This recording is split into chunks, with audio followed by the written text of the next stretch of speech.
हमें जानकारी लगी कि ये गौ हत्या बंद करने की बजाय, पिंक रेवेन्यू खत्म करने की बजाय ये लोग तो बीफ एक्सपोर्ट कंपनी से चंदा ले रहे हैं।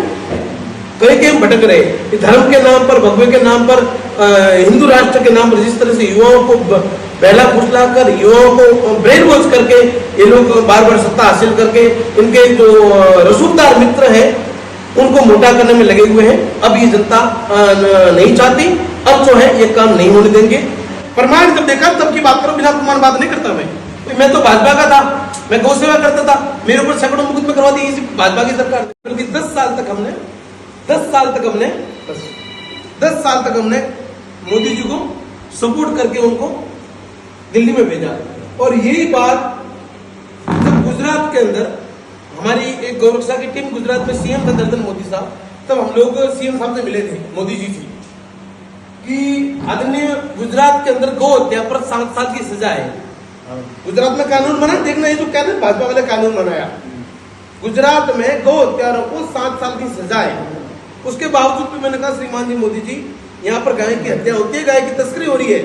तो मोदी जी का रिएक्ट था, बोले तुम हमारी सरकार को बदनाम कर रहे हो, ये सब नहीं होना चाहिए।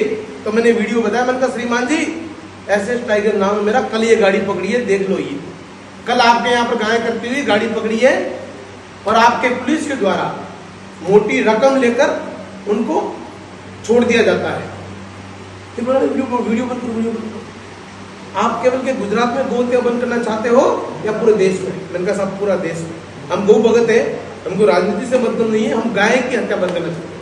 ठीक, मोदी जी ने वादा किया था, बहुत बड़ी बात है सुनना, मोदी जी ने वादा किया था कि मैं दिल्ली की सरकार सीट पर बैठते ही मैं गौ हत्या पर पूर्ण प्रतिबंध लगाऊंगा, और सुषमा स्वराज जी ने वादा करके गए थे।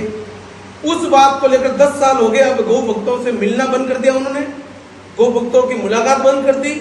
और जब गाय की बात करते हैं उसके बावजूद हमने 4 बार दिल्ली में आंदोलन किए, 10 लाख जनता का नेतृत्व किया मैंने, गोपाल मुनि जी महाराज के नेतृत्व में। और अभी गाय चंदा लिया। हाँ, मैं उसी पे आ रहा हूँ, मैं उसी पे आ रहा हूँ। उसके बावजूद भी उन लोगों ने ये काम नहीं किया।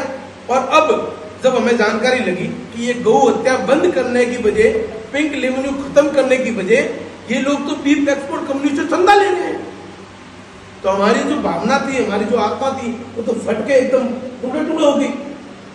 तब जाके हमको लगा कि हमने रिसर्च किया कि आखिर में गौभक्त है कौन प्रदेश में, गौभक्त है कौन। तो हमें जानकारी लगी कि प्रदेश में सबसे ज्यादा गौ अनुदान देने वाले 200 गहलोत जी है।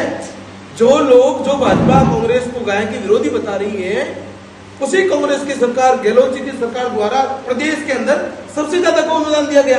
नंदीशाला है। अच्छा, नंदीशाला की योजना लाई गई, 1 करोड़ रुपए से एक गौशाला में लगा था, ये योजना लेके आए हो। ये सारी चीजें 165 करोड़ रुपए। मेरी बात सुनो, उन्होंने पहली बार देखा गौ सेवा आयोग का गठन किया। कहीं हम भटक रहे, धर्म के नाम पर, भगवे के नाम पर, हिंदू राष्ट्र के नाम पर जिस तरह से युवाओं को पहला फुसला कर, युवाओं को ब्रेन वॉश करके ये लोग बार बार सत्ता हासिल करके इनके जो रसूखदार मित्र हैं उनको मोटा करने में लगे हुए हैं। अब ये जनता नहीं चाहती, अब जो है ये काम नहीं होने देंगे। मैं इस चीज के लिए पूरी तरह से खुलकर फील्ड में उतरा हूँ। जो होगा देखा जाएगा, हो सकता है ईडी सीआईडी मेरे पीछे भी भेज दे, हो सकता है कोई झूठे मुंह पे भाई उनकी जो भाई मेरी बात हो। अब भाजपा वालों ने ईडी और सीआईडी जो है उसके ऊपर कब्जा कर रखा है, तो हो सकता है मेरे ऊपर भी डाल दे, कोई झूठा मुकदमा डाल दे, मुझे भी अंदर कर दे, कोई बात नहीं, जेल तो मेरे लिए कोई बड़ी बात नहीं, कई बार जाके आया हूँ। सबसे बड़ी बात, इस धरती पे 100 गहलों से बड़ा कोई गौ भक्त नहीं है। मैंने नहीं देखा भाई, अब तो लीगली है ये चीज। मैंने प्रमाण जब देखा तब की बात करो, बिना प्रमाण बात नहीं करता मैं तो भाजपा का था, मैं गौ सेवा करता था, मेरे ऊपर सैकड़ों मुकदमे करवा दी इसी भाजपा की सरकार।